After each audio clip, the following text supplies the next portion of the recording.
My name is Cooper. I'm CJ, and we read Rita Hayworth in The Shawshank Redemption by Stephen King.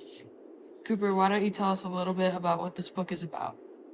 Rita Hayworth from The Shawshank Redemption is about a prison called Shawshank that's very corrupt, and a man named Andy Dufresne gets falsely accused to go to Shawshank.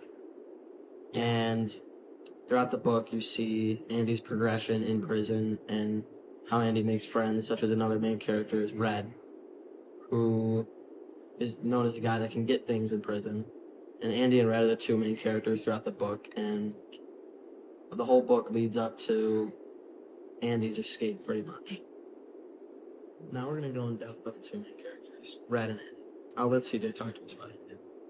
So, Andy is basically described as this cold, dispassionate character at the beginning of the story. He used to be a banker in Portland, Maine, and he was falsely convicted of murdering his wife and her lover, and his wife was having an affair. And after he got sent to Shawshank, and during his 19 years in Shawshank, he kind of used his wit to get around. For example, he got beers for his friends, built a library, and got special treatment from the guards because he did their tax reports for them. He was also very loyal to his best friend, Cooper. Why don't you tell us a little bit about Red? Red is a very mischievous guy. He was becoming older and more frail the more time he spent in Shawshank. When he was in Shawshank, he was known as the guy who could get you things, like cigarettes or anything you really wanted. This reputation that he had was how he met Andy when Andy asked him for the rock hammer. Red was in Shawshank for 20 years before he met Andy, and he just knew his way around the prison, so that's how he became friends with Andy, and he kind of took him under his wing. The main thing I'd like to talk about in this podcast is the theme of hope throughout the book, Shawshank Redemption. There's many parts of hope that you see throughout the book, but the main time you see hope is when they talk about the character Andy. Andy has a lot of inclines and declines of hope in the story. For example, on page 7, when Andy is in court, it says, Andy approached his stand coldly and dispassionately, showing that he really wasn't fighting for his freedom, and he kind of just ran out of hope because all the evidence was stacked up against him, even though he was innocent.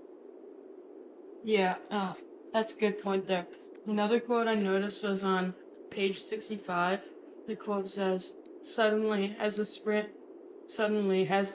of 1963 boomed around us, there were lines in his face and sprigs of gray showing in his hair. He had lost that trace of a smile that always seemed to linger around his mouth. So, there's a couple things that I noticed in this quote. The first one was, at the end of the quote, it said, he had lost that trace of a smile that always seemed to linger around his mouth. And I think that kind of showed that he was, for a prisoner, kind of happy, and he had all the perks, and he kind of had hope that his life would be fine. And I think like the smile they used to have showed that he was happy. And then this quote was said after he came out of the hole and he was in there for a long, long time. After he learned about what actually happened to his wife and how the warden would not let him go to trial to try and fight for his innocence. And the second part of the quote that I interpreted was, suddenly, as that spring of 1963 boomed around us, there were lines in his face and sprigs of gray showing in his hair. And I think the author kind of used this description to show that he was kind of lost his hope and he was just tired of being there. And I think gray showing in his hair is a good description of that. I agree. I feel like so the prison was corrupt, so Warden Norton, whenever he was upset or didn't like what was going on, he would just put the prisoners in the solitary confinement. And I think that's what kind of dragged out a lot of their hope in the story, is being in there, because there's a toilet, a bed, and that's all there is, and it just drains your mental health and your physical health. Yeah, I agree. And Also, I think like going back to the warden, I think like all of the wardens kind of had their own thing that they kind of used to drain hope out of people. Like Stamma's the warden before Norton kind of beat the hope out of them. There, it said in the book that there was always people in the infirmary and stuff. In the even before Warden Stamus too, or not before but after, they kind of beat the hope out of people too, because Warden Norton, again, since Shawshank is corrupt, he has his guards beat people if they're like being annoying, a nuisance to them. Yeah. Which just shows how corrupt it really is. And I think Andy, even though wasn't a guard, when he kept getting sexually assaulted and just beat by the gang members, I think that really just drained him too, and he just started accepting his fate in Shawshank. Yeah, I agree. I think he, at the end when he escaped, I think he kind of just had enough of everything, and I think he kind of realized that he's just being used as a tool for the warden. Yeah, and I think also though the problem is when Tommy came in and told him about the full story of what happened to his wife, I think Andy's hope was actually going on a steady incline because he had his library.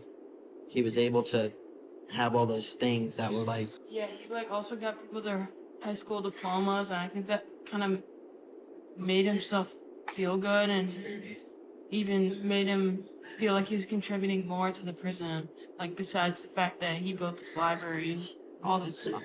I agree. I also think like his hope was inclining when he started doing the guards' tax reports and the warden's like money laundering, because since he was doing all this for the guards, they gave him like special treatment pretty much. Yeah. So he lived a very almost free life, very luxurious. For a high security prison, Yeah. it was pretty decent. It was very luxurious for a high security prison to have those conditions, and I think what happened was Tommy kind of sparked something inside of him that he hasn't really thought about in years, because he just accepted the fact that he was convicted, to where he kind of just didn't think about what he was doing and just had a burst. Yeah.